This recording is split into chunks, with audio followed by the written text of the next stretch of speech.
Bonjour à toutes et à tous, vous écoutez La Voix de Perséphone, le podcast qui libère pour créer des relations saines, épanouissantes et équilibrées avec soi-même et avec les autres. Je m'appelle Marilyn, je suis coach holistique et je suis là pour vous aider à honorer toutes les facettes de votre être, vos parts d'ombre et de lumière et à guérir vos blessures émotionnelles. Alors dans ce podcast, chaque vendredi, on va parler spiritualité, psychogénéalogie, relations et tout ce qui touche à votre épanouissement personnel. Il est grand temps de sortir des schémas toxiques qui vous retiennent pour vivre une existence plus douce et plus sereine. C'est parti!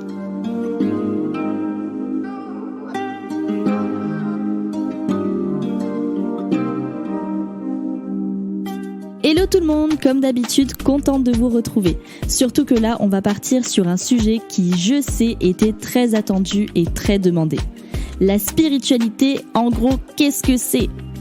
C'est vraiment un vaste sujet qui peut parfois être touchy, donc j'espère vraiment pouvoir vous apporter ma vision et démystifier ce concept qui prend, je sais, de plus en plus d'ampleur. Alors comme d'habitude, prenez ce que vous avez envie de prendre dans mes mots. Je n'expose pas de vérité, si ce n'est que la mienne. Donc vraiment prenez ce qui résonne en vous et ce qui fait du sens pour vous. Moi, je me suis occupée de chercher plusieurs définitions de la spiritualité. Je me suis rendu compte effectivement qu'on trouve de tout et c'est totalement normal parce que pour moi, la spiritualité, c'est vraiment quelque chose avant tout de très personnel. Comme nous sommes tous des êtres uniques, on ne peut pas avoir la même définition de la spiritualité. On peut par contre trouver des similitudes et être en phase sur certains points, mais à mon sens, ce sera jamais à 100% pareil. Alors je vais en prendre une que j'ai bien aimée, donc apparemment c'est Lemieux, McCarthy, Miller et Stoll qui disent « La spiritualité est la recherche d'un sens profond à la vie, à ses événements et d'une énergie créatrice. Elle agit comme motivation et engagement de la personne envers des valeurs telles que l'amour, l'espoir et la beauté. » Donc maintenant je vais vous donner ma propre définition. Pour moi la spiritualité c'est vraiment un voyage avant tout vers et pour soi. Une connexion vraiment à notre soi profond et la foi en quelque chose de plus grand que nous. Donc moi, très souvent, je vais vous parler de l'univers, de la vie, de la source, de Dieu, qui va être représenté selon moi comme une énergie suprême et un tout. Et vraiment, ça, c'est ma propre vision. C'est vraiment, ça m'appartient.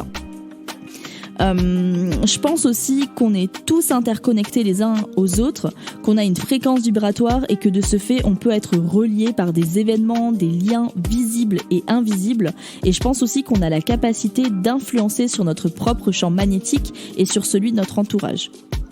Ce que je vais faire, c'est que je vais vous donner un exemple très simple et vous pourrez tester et me dire si ça vous parle. En gros, quand t'es dans une énergie haute, pour moi tu le sens.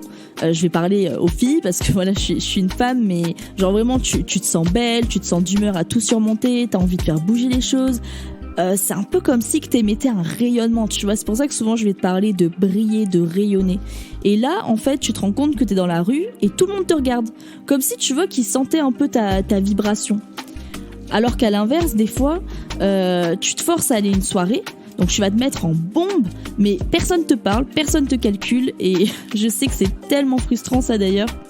Bon, là je te donne des exemples un petit peu bateaux, mais c'est vraiment pour que tu puisses comprendre là où je veux en venir et faire une comparaison toi-même avec quelque chose que tu as certainement vécu. Je pense qu'on est tous sortis une fois en soirée, donc peut-être que ça va te parler. Et donc, comme je te le disais, pour moi, la spiritualité, c'est vraiment avant tout un voyage vers soi. Donc, je rejoins un peu la définition vue au-dessus. C'est cette connexion à pouvoir te connecter à ce qui te fait vraiment vibrer au fond de toi, à l'intérieur de toi. Donc, tes aspirations, tes valeurs, tes émotions et cette capacité à pouvoir gérer tout ça et surtout la responsabilité que tu as à devoir le faire. Parce que vraiment là je vais te donner une clé et une pépite que je t'invite vraiment à noter si tu l'as pas déjà en tête, c'est que ton monde extérieur est toujours le reflet de ton monde intérieur. Et pour moi, une fois que tu as compris ça, tu as vraiment compris beaucoup de choses et tu peux avancer dans ta vie. Et déjà, tu peux être sûr que du coup tu t'arrêteras de te forcer à aller en soirée quand t'en auras juste pas envie. Et donc là vraiment, je t'invite à plonger à l'intérieur de toi, à te rencontrer, à limite te faire un petit scan, tu vois, chaque matin, pour voir vraiment qu'est-ce qui se passe à l'intérieur de toi et voir qu'est-ce qui en découle ensuite autour de toi, vraiment dans la matière. quand tu te sens bien, quand tu te sens apaisé, qu'est-ce qui se passe autour de toi, et au contraire quand tu te sens stressé, quand tu vis des moments où tu te sens pas bien, c'est pas cool dans ta vie, regarde vraiment qu'est-ce qui se passe autour de toi, c'est quoi les personnes que tu attires, c'est quoi ce que t'entends aussi à la télé. Enfin moi je parle très souvent de ça à mes clientes, arrêtez de regarder la télé, arrêtez de regarder les informations, je vous jure c'est un enfer. Moi ça fait des années que j'ai plus la télé, et quand je suis en famille, voilà, mes parents ils regardent beaucoup la télé, mes beaux-parents aussi, et j'écoute en fait ce qu'on dit, et pour moi c'est vraiment le pire truc pour la programmation qu'on se fait dans notre cerveau, quoi. Tous les jours t'entends qu'il y a eu des enlèvements, qu'il y a eu des drames, qu'il y a eu des meurtres, qu'il y a eu ci, et toi tu sors et tu te dis mais putain, mais en fait la vie elle est difficile, quoi, la vie elle est merdique, et c'est terrible, c'est vraiment terrible. Donc vraiment moi je t'invite plutôt à te nourrir ton cerveau, nourrir ton intellect, mais nourrir aussi ta spiritualité avec des choses beaucoup plus positives. Moi je sais que récemment j'ai téléchargé Gaïa, c'est un peu le Netflix si tu veux de la spiritualité. Je pense que ça peut déjà te donner une bonne entrée en la matière. Après je sais qu'il y a des chaînes aussi sur YouTube, je crois que c'est Tistria, quelque chose comme ça, tu regarderas.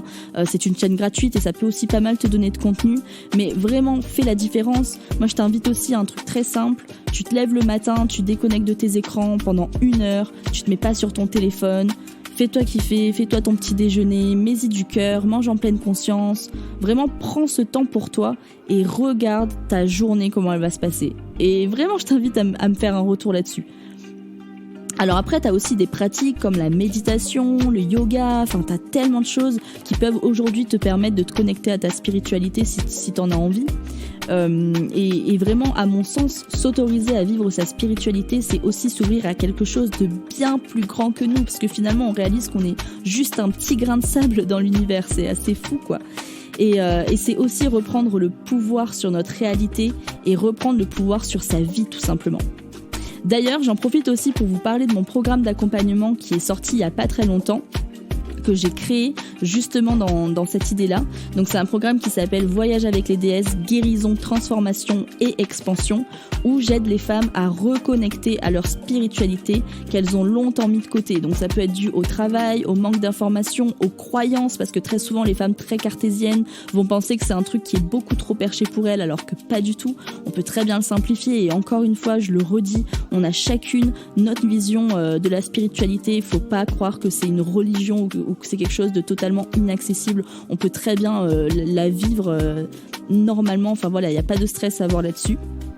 Par contre, mesdames, je n'ai ouvert que 12 places pour 2024. Donc vraiment, si ces mots résonnent en vous et que vous avez l'envie, ne traînez pas trop. En plus, on va finir par une retraite à Bali en été 2024. Clairement, ça va être fou malade. J'ai trop hâte. Enfin bref, je vais m'arrêter là du coup pour cet épisode qui est vraiment une introduction en la matière, parce que je sais qu'on a encore plein de choses à aborder dans les prochains épisodes. Je vous réserve vraiment des pépites sur le sujet. En tout cas, n'hésitez pas à me partager en commentaire votre vision de la spiritualité, ce que ça vous évoque, et si aujourd'hui vous vous autorisez à la faire entrer dans votre vie, ou si au contraire c'est quelque chose avec lequel vous êtes encore inconfortable. Je serais vraiment contente de pouvoir échanger avec vous là-dessus. Et puis, en attendant, je vous embrasse fort, prenez soin de vous, passez un merveilleux week-end et on se retrouve la semaine prochaine.